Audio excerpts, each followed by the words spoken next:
புத்தர் காமத்தை போல் வேறு எதுவும் இல்லை. There is nothing like lust. காமம் தான் the most powerful passion.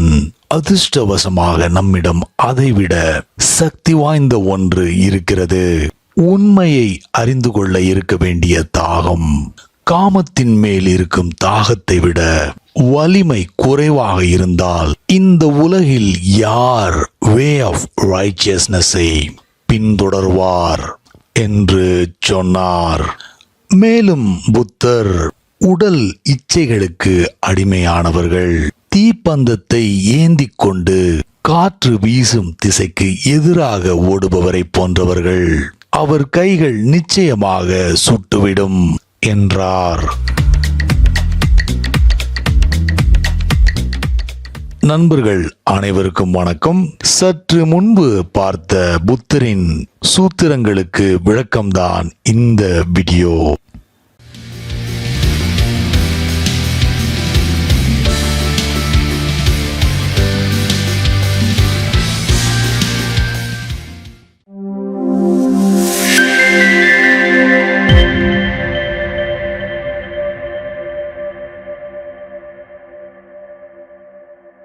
மனிதர்களை எளிதாகவும் சயின்டிபிக்காகவும் இரண்டு பிரிவுகளாக பிரிக்கலாம். அதில் ஒரு வகை வாழ்க்கையை செக்ஸ் ஓரியன்டாக வாழும் மனிதர்கள். அவர்கள் எது செய்தாலும் எதை சொன்னாலும் அதில் ஆழம் இருக்காது, மேலோட்டமாகவே இருக்கும். அடி மனதில் செக்ஸ் பற்றிய யோசனைகள் மட்டும் எஞ்சி இருக்கும். இது ஒருவர் குழந்தையாக இருக்கும் போதே ஆரம்பித்து விடுகிறது. செக்ஸ் என்றால் என்ன என்று தெரியாத போதே ஆரம்பித்து விடுகிறது. பிறகு அது கடைசி வரை தொடர்கிறது. வயதான பிறகும் இறக்கும் தருவாயிலும் செக்ஸ் பற்றிய யோசனைகள் அதிகமாக இருக்கிறது. இது நான் கவனித்த ஒன்று. ஒருவர் இறக்கும்போது அவர் கண்களை, அவர் முகத்தை கவனித்தால் அவர் கண்களில், முகத்தில் அவர் எந்த மாதிரியான வாழ்க்கை வாழ்ந்திருக்கிறார் என்பதை பார்க்க முடியும். அவர் இறப்பதற்கு மிகவும் தயங்குகிறார் என்றால், சாவை எதிர்த்து போராடுகிறார் என்றால், இறப்பதற்கு விரும்பவில்லை என்றால், வாழ்க்கையை கெட்டியாக பிடித்துக் கொள்கிறார் என்றால், தன்னுடைய இயலாமையை உணர்கிறார் என்றால், அவருடைய வாழ்க்கை செக்ஸ் அப்சஸ்ட் ஆனதாக இருந்திருக்கும்.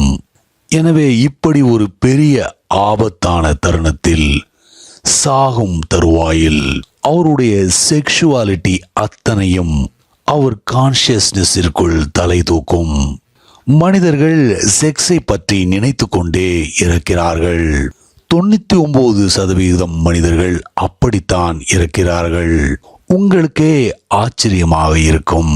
அபூர்வமாக யாரோ ஒரு நபர் மட்டும்தான் செக்ஸை பற்றி நினைக்காமல் இறக்கிறார். செக்ஸை பற்றி நினைத்து கொண்டே இறக்கும் மனிதன் உடனடியாக மீண்டும் பிறக்கிறான். காரணம், அவனுடைய மொத்த சிந்தனையும் செக்ஸ் மேல் உள்ள அப்சஷன் தானே தவிர வேறொன்றும் இல்லை. உடனடியாக ஒரு கருப்பைக்குள் நுழைகிறான். இது இப்படித்தான் இருக்க வேண்டும். ஏனென்றால் in the moment of death one's whole life becomes condensed. எதற்காக மட்டும் வாழ்ந்தோமோ அதைத்தான் இறக்கும் போது எதிர்கொள்ள வேண்டும். ஒருவர் விழிப்புணர்வு உள்ள வாழ்க்கையை, அவேர்னஸ் நிரம்பிய வாழ்க்கையை வாழ்ந்திருந்தால் மரணம் மிகவும் நிதானமானதாக, அமைதியானதாக, அழகானதாக இருக்கும். Then there is an elegance and grace to it. அப்போது அவர் எதிர்ப்பு எதுவும் இல்லாமல் எளிதாக மரணத்தை ஏற்றுக்கொள்கிறார். அதுதான் அழகு. எந்தவித போராட்டமும் இல்லை. இறப்போடு ஒத்துழைப்பு மட்டுமே நடக்கிறது. One simply cooperates with death. ஒரு செக்ஷுவல் மனிதன் இறப்பதற்கு பயப்படுகிறான். ஏனென்றால் மரணம் செக்ஸிற்கு எதிரானது. இதை புரிந்து கொள்ள வேண்டும். செக்ஸ் என்பது பிறப்பு. Death is against sex. ஏனென்றால் மரணம் பிறப்பு கொடுத்த அத்தனையையும் அழித்து விடுகிறது. இறப்பு வாழ்க்கைக்கு எதிரானது அல்ல. நாம் பொதுவாக அப்படித்தான் நினைக்கிறோம். இறப்பு செக்ஸிற்கு எதிரானது. செக்ஸ் பிறப்போடு தொடர்புடையது. ஒருவர் விழிப்புணர்வோடு வாழும்போது செக்ஷுவாலிட்டியில் நகர்ந்து கொண்டிருக்கும் சக்தி மெதுமெதுவாக பெரிய மாற்றத்திற்குள்ளாகிறது. அதை நாம் மாற்ற வேண்டியதில்லை. நாம் விழிப்புணர்வோடு இருக்கும்போது விளக்கை இருட்டறைக்குள் கொண்டு வரும்போது இருள் விலகுவது போல கனவுகள் மறைந்து விடுகின்றன. Sex is like a darkness in your being. நாம் அறியாமையில் இருந்தால் மட்டும்தான் செக்ஸால் நமக்குள் இருக்க முடியும். புத்தர் காமம் போல் எதுவும் இல்லை. Lust may be said to be the most powerful passion என்று சொன்னார். சிக்மண்ட் ஃப்ராய்டு அசௌகரியமான உண்மைகளை சொன்னார். நம்முடைய சாமியார்கள் கூட ஒருவேளை நம்மிடம் நமக்கு வசதியான சௌகரியமான உண்மைகளை சொல்வார்கள். Only lies are convenient and comfortable. Sigmund Freud மனிதன் குழந்தையாக இருக்கும் போதே செக்ஷுவலாக இருக்கிறான் என்று சொன்னார். ஒட்டுமொத்த உலகமும் இதை எதிர்த்தது. A child is born in sex has to be sexual. அழகான கதை ஒன்றை படித்துக் கொண்டிருந்தேன். 80 வயது மதிக்கத்தக்க பெண்மணி தன்னுடைய கணவனின் மலட்டுத்தன்மையை பற்றி கன்சல்ட் செய்வதற்காக சைக்கியாட்ரிஸ்டை பார்க்க போனார். உங்கள் கணவருக்கு என்ன வயது என்று கேட்டார் மருத்துவர். 90 என்று பதில் சொன்னார் அந்த பெண்மணி. அவருக்கு உங்கள் மேல் உடல் அளவில் நாட்டம் இல்லை என்பதை முதலில் எப்போது கவனித்தீர்கள் என்று கேட்டார் டாக்டர். நேற்று இரவுதான் முதல் முறையாக கவனித்தேன். பிறகு இன்று காலை என்று பதில் சொன்னார் அந்த பெண். 90 வயது மனிதர் அவருடைய மனைவிக்கு அவருடைய இம்பார்ட்டன்ஸியை பற்றி கவலை. நேற்று இரவும் இன்று காலையும் கவனித்திருக்கிறார். இது போய்கொண்டே இருக்கிறது. முழு வாழ்க்கையும் தொடக்கத்திலிருந்து முடிவு வரை செக்ஸ் மேல் அப்சஸ்டாக இருக்கிறோம். நாம் உணவு உண்பதன் மூலம், ஆக்சிஜனை சுவாசிப்பதன் மூலம், உடற்பயிற்சி செய்வதன் மூலம், வாழ்வதன் மூலம் சக்தியை உருவாக்கி கொண்டே இருக்கிறோம். Man is a dynamo. தொடர்ந்து சக்தியை உருவாக்கி கொண்டே இருக்கிறான். இந்த சக்தி உடலில் சேகரித்து கொண்டே போகும்போது மனிதன் அசௌகரியமாக உணர்கிறான். இந்த சக்தியை காலி செய்துவிட விரும்புகிறான். ஏனென்றால் அது அவனுக்கு சுமையாக இருப்பது போல் உணர்கிறான். Sex is simply used as a relief. இது ஒரு முட்டாள்தனம். ஒரு புறம் நல்ல உணவிற்காக, நல்ல வீட்டிற்காக, அதிகமான ஓய்விற்காக கடினமாக உழைக்கிறோம். We generate the energy. மறுபுறம் சேகரித்த சக்தியை எங்கு கொண்டு தொலைப்பது என்பதை பற்றி கவலைப்படுகிறோம். தொலைத்த பிறகு மீண்டும் சேகரிக்கிறோம். This is a vicious circle. ஒரு முனையில் சக்தியை சேகரிப்பதும் மறுமுனையில் அதை வெளியேற்றுவதும் மாறி மாறி நடந்து கொண்டே இருக்கிறது. இதுதான் மொத்த வாழ்க்கையும் என்றால் what is the point of it all? எதற்காக ஒருவர் வாழ வேண்டும்? சக்தியை இழந்துவிட்ட பிறகு we are hungry for the energy. சக்தி வந்துவிட்ட பிறகு அதை இழக்க தயாராக இருக்கிறோம். அதற்கான வழியை எப்படியாவது கண்டுபிடிக்கிறோம். புத்தர் இதைத்தான் மோஸ்ட் பவர்ஃபுல் திங் என்று சொன்னார். வாழ்க்கை இதன் அடிப்படையிலேயே வாழப்படுகிறது என்றால் வாழ்க்கை வீண்தான். இதிலிருந்து எதுவும் வருவதில்லை. ஓட்டம் என்னவோ அதிகமாக ஓடிக்கொண்டே இருக்கிறோம். ஆனால் ஒரு இடத்திற்கும் போய் சேருவதில்லை. ஏகப்பட்ட வேலைகள், ஆனால் ஒரு திருப்தியும் இல்லை. இறுதியில் மரணம் வரும்போது ஒருவர் தனது கைகள் காலியாக இருப்பதை பார்க்கிறார். Can this be the sole purpose of life? இதுதான் வாழ்க்கையின் ஒரே நோக்கம் என்றால் வாழ்க்கைக்கு என்னதான் அர்த்தம்? Then life in itself is just accidental. G.K. Chesterton மேற்கில் தோன்றிய மிகச்சிறந்த சிந்தனையாளர்களில் ஒருவர். G.K. Chesterton used to say that either man is a fallen god or some animal has gone completely off his head. இந்த இரண்டிற்கும் தான் வாய்ப்புகள் இருக்கிறது. செக்ஸ் தான் ஒரே ஒரு விஷயம் என்றால் தென் அந்த மிருகத்திற்கு மண்டையில் மறை கலண்டிருக்க வேண்டும். வாழ்க்கையில் செக்ஸையும் தாண்டி ஏதோ ஒன்று இருக்க வேண்டும். Otherwise it is meaningless. பெற்றோர்கள் நமக்கு பிறப்பை கொடுப்பதற்காக வாழ்ந்தார்கள். நாம் 2-3 குழந்தைகளை பெற்றெடுப்பதற்காக வாழ்கிறோம். அவர்கள் இன்னும் சிலருக்கு பிறப்பு கொடுப்பதற்காக வாழ்வார்கள். இது இப்படியே போய்கொண்டே இருக்கிறது. But what is the purpose of it all? புத்தர் விழிப்பு நிலையை அடைவதன் மூலம் நாம் இந்த சக்திக்கு இன்னொரு கதவை திறக்கிறோம் என்று சொன்னார். Sexual energy moves downwards. Sexual energy moves according to gravitation. ஆனால் நாம் விழிப்பு நிலையை எட்டும்போது மிகப்பெரிய மாற்றம் வருகிறது. அந்த எனர்ஜியின் டைரக்ஷன் மாறுகிறது. விழிப்பு நிலை அதிகரிக்க அதிகரிக்க sexual energy starts moving upwards. கிராவிடேஷனுக்கு எதிராக நகர்கிறது. ஆகாயத்தை நோக்கி நகர்கிறது. செக்ஷுவல் எனர்ஜி கீழ் நோக்கி செல்லும் போது இட் இஸ் a wastage. அது மேல் நோக்கி நகரும் போது புது உலகங்களை உண்டாக்குகிறோம். புதிய கான்சியஸ்னஸில் புதிய உயரங்களை எட்டுகிறோம். இப்போது இந்த சக்தியை மேலே செலுத்துவதற்கு 2 பாசிபிலிட்டிஸ்கள் இருக்கின்றன. ஒரு முறையில் வலுக்கட்டாயமாக மேல் நோக்கி செலுத்தலாம். இதைத்தான் ஹத யோகா செய்கிறது. அதனால்தான் தலைகீழாக நிற்பதில் அர்த்தம் உள்ளதாக தெரிய ஆரம்பித்தது.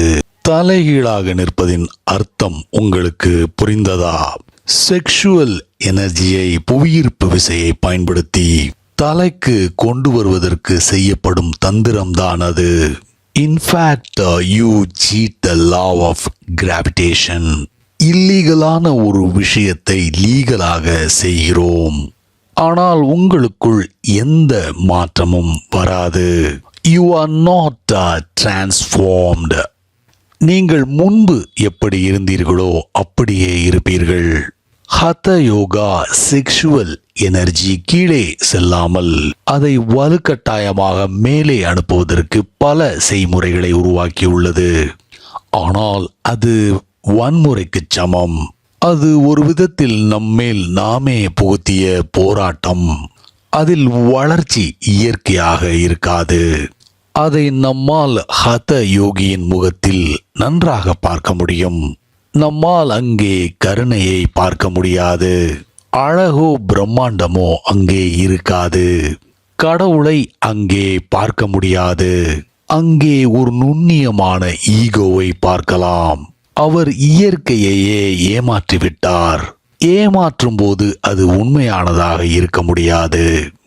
புத்தர் உருவாக்கிய முற்றிலும் வித்தியாசமான மெத்தடாலஜியில் ஒரு கருணை இருக்கும், நளினம் இருக்கும்.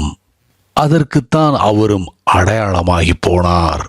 புத்தர் சிலைகளை உற்று பார்த்தால் அதில் கருணை, தெய்வீகம், அமைதி, வெகுளித்தனம் இருக்கும். ஒரு இறுக்கமும் இருக்காது.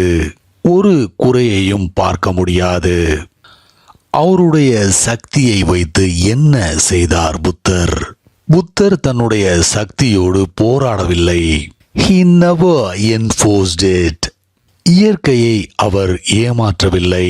புத்தர் ஒரு நுண்ணிய விஷயத்தை புரிந்து கொண்டார். அதை விஞ்ஞானமும் நன்றாக புரிந்து கொண்டது.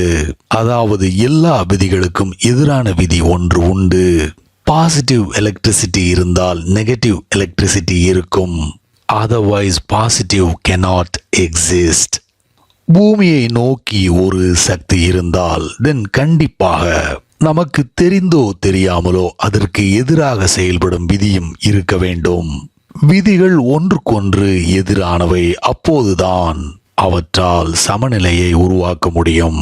ஆண் இருக்கிறான் ஏனென்றால் பெண்ணும் இருக்கிறாள். பெண்ணால் தனியாக அல்லது ஆணால் தனியாக இருக்க முடியாது. டவுன்வேர்டு இருக்கிறது ஏனென்றால் அப்வேர்டும் இருக்கிறது. வெளிப்புறம் இருக்கிறது ஏனென்றால் உட்புறம் இருக்கிறது. இறப்பு இருப்பதால் தான் பிறப்பு அல்லது வாழ்க்கை இருக்கிறது. அப்படி என்றால் செக்ஸ் இருக்கிறது என்றால் நிச்சயமாக செக்ஸை தாண்டி செல்லக்கூடிய விதியும் இருக்க வேண்டும்.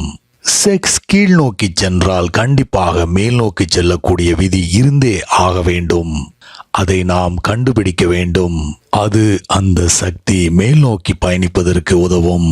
புத்தர் நாம் எவ்வளவுக்கு எவ்வளவு அதிகமான விழிப்புணர்வு மிக்கவராக மாறுகிறோமோ சக்தியானது அதுவாக மேல் நோக்கி செல்ல ஆரம்பிக்கும் என்பதை கண்டறிந்தார். மனித உடலில் பல சென்டர்கள் உள்ளன. ஒவ்வொரு சென்டரும் சக்தியின் தன்மையையும் தரத்தையும் மாற்றுகிறது. Just different mechanisms are needed. Sex center is the lowest. சக்தி செக்ஸ் சென்டருக்குள் பயணிக்கும் போது அது ஜெனரேட்டிவ் ஃபோர்ஸாக மாறுகிறது. ஒருவரால் குழந்தையை உருவாக்க முடிகிறது. செக்ஷுவல் எனர்ஜியின் லோவஸ்ட் பயன்பாடு இதுதான். இதே சக்தி சிறிது மேல் நோக்கி நகரும் போது அதற்கு வித்தியாசமான தரம் வர ஆரம்பிக்கிறது. அது ஹார்ட் சென்டரை நோக்கி நகரும் போது அன்பாக மாறுகிறது. அன்பு ஒருவருக்கு முற்றிலும் வித்தியாசமான உலகத்தை தருகிறது. ஒரு மனிதனின் சக்தி செக்ஸ் சென்டரை நோக்கி மட்டும் போய்க் கொண்டிருந்தால் அவரால் பல விஷயங்களை அறிந்து கொள்ள முடியாது. ஒரு பெண் அவரை கடந்து சென்றால் அவளின் உடல் அமைப்பு மட்டும்தான் அவர் கண்களில் படும். அவருடைய சக்தி ஹார்ட் சென்டரை நோக்கி செல்லும் போது அவரால் அதே பெண்ணின் நுண்ணிப்பான அழகை பார்க்க முடியும். Which is far superior, far more beautiful. அந்த மனிதரால் அந்த பெண்ணின் உடலை மட்டுமல்ல இதயத்தையும் உணர முடியும். சில நேரங்களில் அழகான இதயம் ஒரு சராசரி அழகுள்ள பெண் அல்லது குடும்ப பாங்கான பெண்ணின் உடலில் இருக்கலாம். அதேபோல் ஒரு அசிங்கமான இதயம் ஒரு அழகான பெண்ணுக்குள் இருக்கலாம். ஒருவரால் உடல் அழகை மட்டும் பார்க்க முடிகிற போது கூடிய விரைவில் அவர் பல பிரச்சனைகளில் சிக்கிக் கொள்வார். ஏனென்றால் மனிதன் பெண்ணின் உடலோடு மட்டும் வாழ்வதில்லை, பெண்ணின் இதயத்தோடும் வாழ்கிறான். Life is of the heart. ஒருவரால் அழகான ஆனால் உள்ளுக்குள் அவலட்சணமான பெண்ணை தேர்ந்தெடுக்க முடியும். அதேபோல் ஒரு பெண்ணும் ஒரு வசீகரமான ஆணை, பணபலம் மிக்க ஒருவரை தேர்ந்தெடுக்கலாம். அவர் ஒரு மிருகமாக இன்னர் பியூட்டிஸ் இல்லாமல் உடல் அளவில் மட்டும் மனிதனாக இருக்கலாம். அப்போது அந்த பெண் பிரச்சனைகளுக்குள் செல்கிறாள். கூடிய விரைவில் அந்த பெண் ஒரு மிருகத்தோடு வாழ்வதை உணர்கிறாள். என்ன ஆயிற்று இவ்வளவு அழகான பெண்ணிற்கு, அல்லது என்ன ஆனது இவ்வளவு வசீகரமான ஆணிற்கு என்று ஆணும் பெண்ணும் ஆச்சரியப்படுவார்கள். இன்னும் அந்த சக்தி மேல் நோக்கி நகர்ந்தால் then the highest peak is Sahasrar. அங்கு அந்த சக்தி பிரார்த்தனையாக மாறுகிறது. திடீரென்று உட்புறம் இருக்கும் கண்கள் திறக்கப்பட்டு அவரால் உடலை மட்டுமல்ல இதயத்தையும் ஆன்மாவையும் பார்க்க முடியும். சகஸ்ரார் திறந்துவிட்ட நிலையில் இருக்கும் மனிதன் பார்க்கக்கூடிய உலகம் முற்றிலும் வித்தியாசமானதாக இருக்கும். காரணம், அவர் ஒருபோதும் உடலை மட்டும் பார்ப்பதில்லை. ஒரு மரத்தை பார்த்தால் கூட அதன் ஆன்மாவை பார்ப்பார்.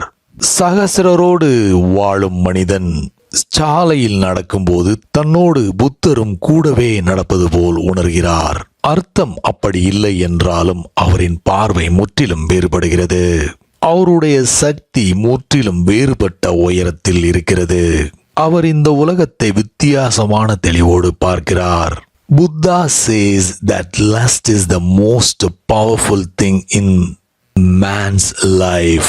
ஆனால் காமத்திற்கும் மேலானது ஒன்று உண்டு, அதுதான் உண்மையை அறிய வேண்டும் என்கிற தாகம். The thirst for truth. மனிதர்கள் அதற்காக அவர்களுடைய வாழ்க்கையையே தியாகம் செய்யலாம், அவர்களுடைய பேஷனை தியாகம் செய்யலாம். The highest passion is for truth. புத்தர் இதை த பேஷன் ஃபார் ட்ரூத் என்றார். நாம் அதை பேஷன் ஃபார் காட் என்று எடுத்துக்கொள்ளலாம். இரண்டிற்கும் ஒரே அர்த்தம்தான். அதனால்தான் செக்ஷுவல் வாழ்க்கையை மட்டும் வாழ்ந்த மனிதர்களால் புத்தரையோ கிருஷ்ணரையோ ஜீசஸ் கிறிஸ்டையோ மீராவையோ சைத்தன்யாவையோ புரிந்து கொள்ள முடியாது. காரணம், அவர்களுக்கு ஒரே ஒரு வாழ்க்கை தான் தெரியும், that is of lust and sex. புத்தருக்கு ரினன்சியேஷன் என்பதோடு உடன்பாடில்லை. அவர் சொல்வதெல்லாம் டிரான்ஸ்ஃபர்மேஷன் பற்றிதான். செக்ஸை நோக்கி செல்லும் சக்தி அத்தனையும் ட்ரூத்தை நோக்கி நகர வேண்டும். வழக்கமாக மக்கள் ஒருவரை ஒருவர் ஆராய்ந்து பார்க்க விரும்புவார்கள். பெண் ஆணையும் ஆண் பெண்ணையும் ஆராய்ந்து பார்க்க விரும்புவான். வாழ்க்கை முழுவதும் இந்த ஆராய்ச்சியிலேதான் செல்கிறது போல் தோன்றுகிறது. உண்மையை அறிய வேண்டும் என்கிற தாகம் என்பது ஒருவர் இந்த படைப்பு முழுவதையும் ஆராய விரும்புகிறார் என்று அர்த்தம். It is a great passion, the greatest passion. இது நிச்சயமாக செக்ஸை விட பவர்ஃபுல்லானதாக இருக்க வேண்டும். இல்லாவிட்டால் ஒருவரால் எப்படி உண்மையை நோக்கி பயணிக்க முடியும் என்கிறார் புத்தர். மனிதர்கள் உண்மையை நோக்கி சென்றிருக்கிறார்கள். People have moved, ஆனால் இந்த உண்மையை பற்றி அறியும் தாகத்தை எப்படி தெரிந்து கொண்டார்கள்? உண்மையை பற்றி அறியும் தாகத்தை எப்படி மனிதர்கள் தெரிந்து கொண்டார்கள்? Let me explain this to you. அது உங்களை பொறுத்தது. நான் சொல்வதை கேட்பதின் மூலம் தெரிந்து கொண்டிருக்கலாம், புத்தகங்களின் மூலம் தெரிந்து கொண்டிருக்கலாம், ஆழ்ந்து சிந்திக்கக்கூடிய மனிதர் ஒருவரை பார்த்து தெரிந்து கொண்டிருக்கலாம். ஆனால் இதெல்லாம் பெரிய உதவியாக இருக்காது. ஏனென்றால் இந்த தாகத்தை கடனாகவோ விலை கொடுத்தோ வாங்க முடியாது. You can't borrow it. Thirst can never be borrowed. ஒன்று அந்த தாகம் அங்கே இருந்திருக்க வேண்டும் அல்லது இல்லாமல் இருந்திருக்க வேண்டும். தாகம் இருப்பது போல் ஒருவரால் நடிக்க முடியாது. நடிப்பால் தாகத்தை உருவாக்க முடியாது. அது பல துன்பங்களை உருவாக்கும். பல மனிதர்கள் என்னிடம் வந்து உண்மையை கண்டடைய விரும்புகிறோம் என்று சொல்வார்கள். நான் அவர்களிடம் ஒன்று மட்டும்தான் கேட்பேன். அவர்களிடம், நீங்கள் வாழ்ந்த இத்தனை நாட்களும் உங்களுக்கு அது ஒரு மாயை என்று நிரூபணம் ஆகியிருக்கிறதா என்று கேட்பேன். அப்படி நிரூபணம் ஆகவில்லை என்றால் உண்மைக்கான உண்மையான தாகம் உங்களுக்குள் எழாது. வாழ்க்கை ஒரு மாயைதான் என்று புரிந்துவிட்ட பிறகுதான் உண்மையை தேடுவதற்கான தாகம் வரும். இப்போதும் அந்த மாயைக்குள் வாழ்ந்து கொண்டிருந்தால், அதன் மயக்கத்தில் இருந்தால், if you are still hallucinated by it, if you are still in that hypnosis of desiring and dreaming, then உண்மையை பற்றி பேசுவதும் ஒரு மாயைதான், அதுவும் ஒரு ஆசைதான். அது உதவாது.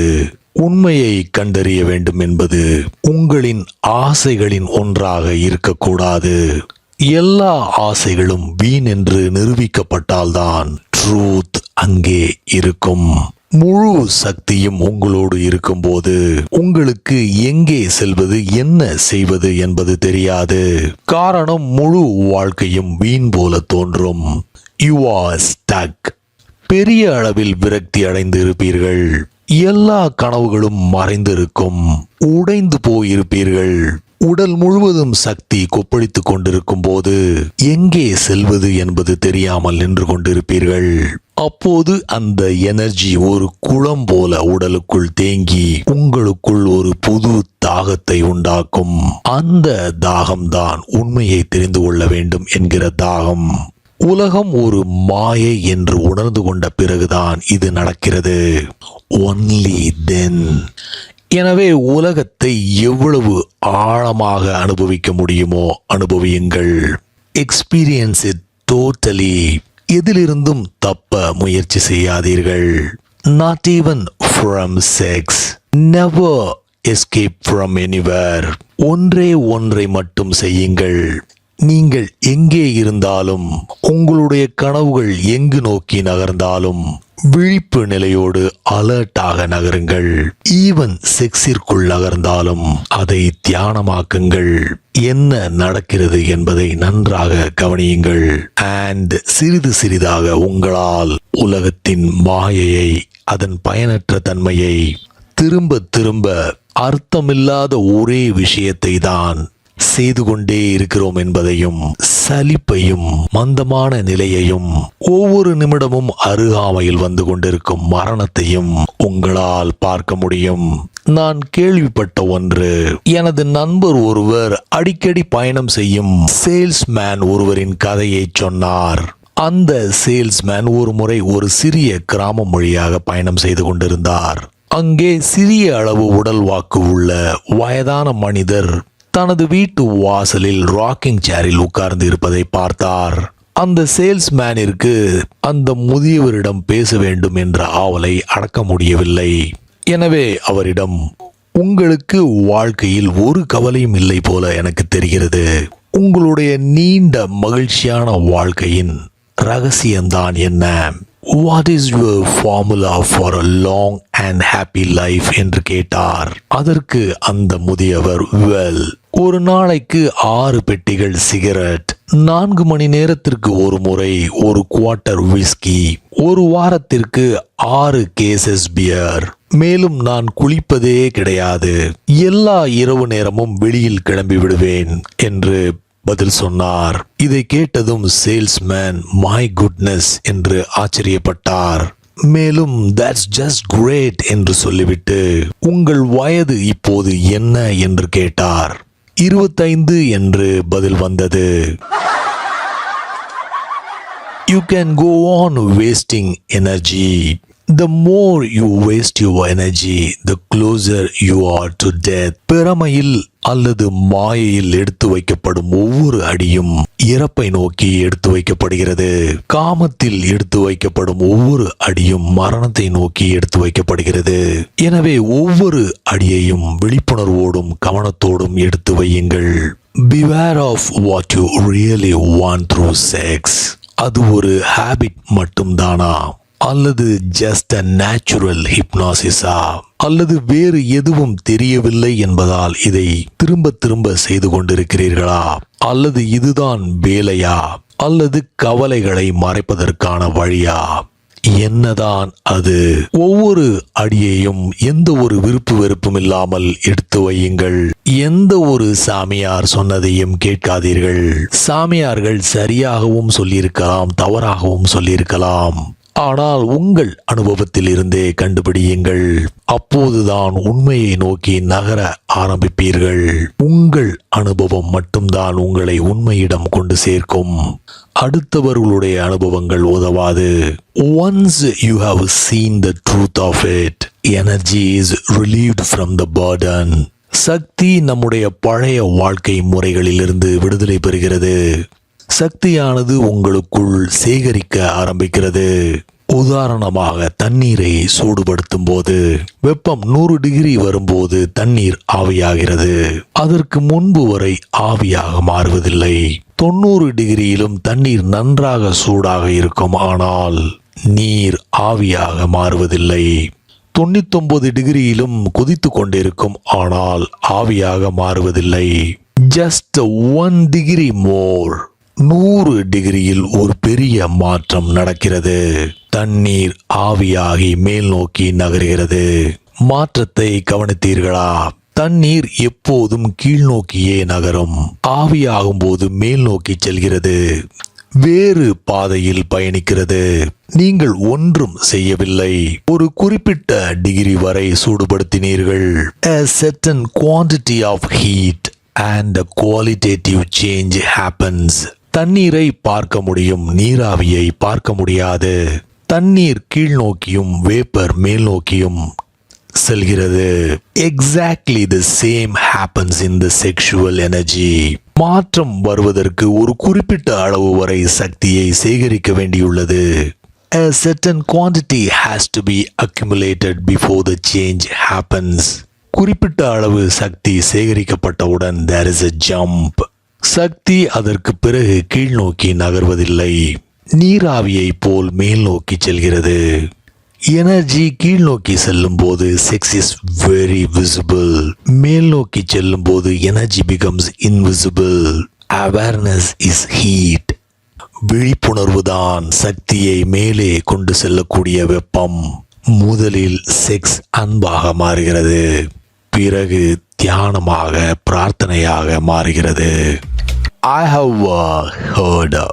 ஒரு வயதான மனிதர் பேருந்தில் பயணம் செய்து கொண்டிருந்தார்.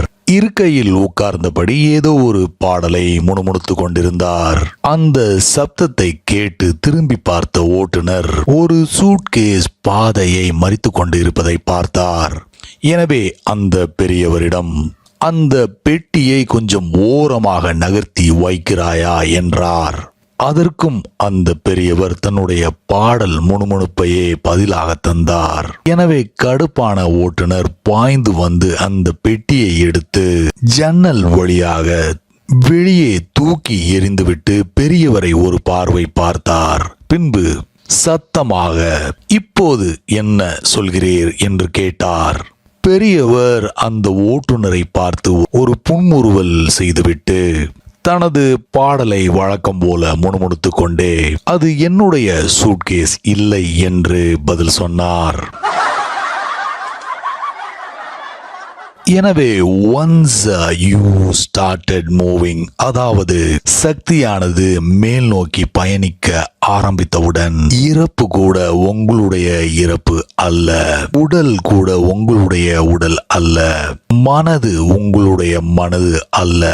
நீங்கள் உங்களுடைய பாடலை முணுமுணுத்துக் கொண்டே இருக்கலாம். காரணம், சூட்கேஸ் உங்களுடையது அல்ல. விழிப்பு நிலையை அடைந்துவிட்ட மனிதன் எளிதாக மிக அமைதியாக இருக்கிறார். அவர் அமைதியான நிம்மதியான வாழ்க்கையை வாழ்கிறார். எனவே he dies peacefully. செக்ஷுவாலிட்டியில் வாழும் மனிதர் அமைதி இல்லாமல் வாழ்கிறார், அமைதி இல்லாமல் இறக்கிறார். It is your choice. புத்தர் ஆசைகளை, பழக்க வழக்கங்களை கட்டுப்படுத்துவதற்கு அல்லது அடக்கி வைப்பதற்கு எதிரானவர். Buddha is not for repression. என்னுடைய அனுபவத்திலிருந்தும் இந்த ரிப்ரெஷன் ஒரு மனிதனுக்கு எந்த பலனும் அளிக்காது என்பதை பார்த்திருக்கிறேன். Buddha is not teaching ரிப்ரெஷன். He is simply teaching awareness. இந்த விழிப்புணர்வு அல்லது அவேர்னஸ் தான் மாற்றத்தை கொண்டு வரும். ரிப்ரெஷனை பொறுத்தவரை எல்லாமே வாழ்க்கையில் முன்பு எப்படி இருந்ததோ அப்படியே இருக்கும். ஒருவரால் ஆசையை கட்டுப்படுத்த முடியும், ஆனால் அதை வேரோடு பிடுங்கி எரிந்துவிட முடியாது. அது ஏதாவது ஒரு வழியில் வெளியில் எட்டி பார்க்கும்.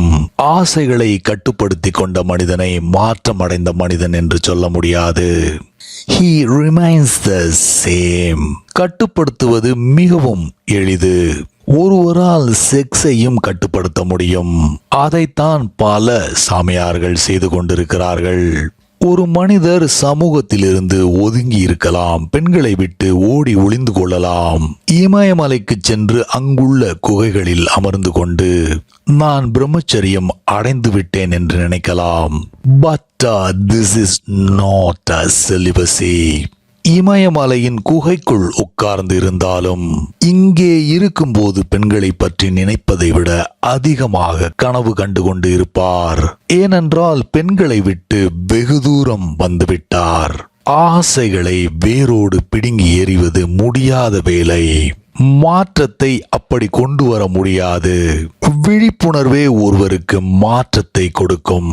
Awareness is not a fight. அப்படி என்றால் what is awareness? Awareness is neither accepting நார் ரிஜெக்டிங். நாம் ஏற்றுக்கொள்ளும் போது அதிகமாக இன்பங்களில் உருண்டு பிறழ்கிறோம். வேண்டாம் என்று ஒதுக்கி தள்ளும் போது ஆசைகளை அடக்குகிறோம், கட்டுப்படுத்துகிறோம். When we accept, we indulge. When we reject, we repress. புத்தர் ஏற்றுக்கொள்ளவும் செய்யாதீர்கள், ஒதுக்கி தள்ளவும் செய்யாதீர்கள். Don't accept, don't reject, just be alert, just see. ஒரு விருப்பு வெறுப்பும் இல்லாமல் பார் என்று சொன்னார். அப்படி ஒரு விழிப்புணர்வில் இருக்கும்போது எல்லாமே அதுவாக மாறும். விழித்திருத்தல் என்பது நீங்களாக செய்ய வேண்டிய விஷயம் அல்ல. விழிப்புணர்வை நீங்களாக உங்கள் மேல் திணிக்க முடியாது. When you do nothing, it is there. புத்தர் உலக இச்சைகளுக்கு அடிமையானவர்கள். தீப்பந்தத்தை கையில் ஏந்தி கொண்டு காற்று வீசும் திசைக்கு எதிராக ஓடுபவர்கள் போன்றவர்கள். அவர்கள் கைகள் நிச்சயமாக சுட்டுவிடும் என்று சொன்னார். எல்லோருடைய கைகளும் நெருப்பில் வெந்து போயிருப்பதை உங்களால் பார்க்க முடியும். ஆனால் உங்களுடைய கைகளை நீங்கள் ஒருபோதும் பார்ப்பதில்லை. அடுத்தவர்களுடைய கைகளை பார்த்து, ஆமாம், அவர்களுடைய கைகள் நெருப்பில் வெந்திருக்கின்றன, ஆனால் நான் மிகவும் கவனமாக இருப்பேன், மிகவும் புத்திசாலியாக நடந்து கொள்வேன், தீப்பந்தத்தை பிடித்துக்கொண்டு காற்றுக்கு எதிராக ஓடுவேன். எனக்கு ஒன்றும் ஆகாது என்பதை நிரூபிப்பேன் என்று சொல்லலாம். ஒருவரும் இதில் விதிவிலக்கு அல்ல. உங்கள் கைகளும் வெந்து போகும். காமம் காற்றிற்கு எதிராக ஓடுவது போன்றது. ஒருவரும் சூடு போட்டுக் கொள்ளாமல் தப்பிப்பதில்லை. ஆனால் மனிதர்கள் அடுத்தவர்களையே பார்த்து கொண்டிருக்கிறார்கள். தங்களுடைய கைகளை பார்த்த அடுத்த கணம் துறவியாக மாறுகிறார்கள். I was reading. மிஸ்ஸஸ் கேண்டோருக்கு தன்னுடைய கணவருக்கு வேலைக்காரியோடு தொடர்பு இருக்கிறதோ என்ற சந்தேகம். தனது அம்மாவிற்கு உடல்நலம் இல்லை என்பதால் தன்னுடைய மகனை அழைத்து, ஹார்வி, அப்பா மீதும் வேலைக்காரி மீதும் எப்போதும் ஒரு கண் இருக்கட்டும், ஓகே? நான் 2-3 நாட்களில் பாட்டி வீட்டிற்கு போய்விட்டு வருகிறேன் என்று சொல்லிவிட்டு அம்மாவை கவனிக்க ஊருக்கு கிளம்பி சென்றார். வீட்டிற்கு திரும்பி வந்த அடுத்த வினாடி, ஹார்வி, ஏதாவது நடந்ததா என்று மகனிடம் கேட்டார். மகன், வெல், அப்பாவும் வேலைக்காரியும் படுக்கை அறைக்குள் சென்றார்கள். பிறகு இருவரும் உடைகளை கழட்டினார்கள். பிறகு நிறுத்து நிறுத்து என்று கத்தினார். மிஸ்ஸஸ் கேண்டோர், பொறு, அப்பா வீட்டுக்கு வரும் வரை காத்திருப்போம் என்று சொன்னார். அப்பா கடுப்பாக இருந்த மனைவியையும், பயத்தில் இருந்த வேலைக்காரியையும், குழப்பத்தில் இருந்த மகனையும் வீட்டு வாசலில் பார்த்தார். ஹார்வே, அப்பாவிற்கும் வேலைக்காரிக்கும் இடையில் என்ன நடந்தது என்று இப்போது சொல் என்று குதித்தார் மிஸ்ஸஸ் கேண்டோர். நான் சொன்ன மாதிரி ஹார்வே தொடர்ந்தான். அப்பாவும் வேலைக்காரியும் படுக்கை அறைக்குள் சென்றார்கள். பிறகு ஆடைகளை கழட்டினார்கள் என்றான். ஆமாம் ஆமாம், நிறுத்தாமல் சொல் ஹார்வே என்றார் மிஸ்ஸஸ் கேண்டோர் பொறுமை இல்லாமல். உடனே ஹார்வே, வை? அம்மா, அன்றைக்கு அப்பா வெளியூருக்கு சென்றிருந்த போது நீங்களும் சித்தப்பா பெர்னியும் செய்த அதே காரியத்தை தான் அப்பாவும் வேலைக்காரியும் செய்தார்கள் என்றான். எல்லோருமே அடுத்தவர்களிடம் உள்ள குறைகளையும் முட்டாள்தனத்தையும் குற்றங்களையும் பார்த்து கொண்டிருக்கிறார்கள். உங்களை நோக்கி உங்கள் பார்வை திரும்பும் போது மிகப்பெரிய மாற்றம் வரும். Only awareness can carry you through death and nothing else.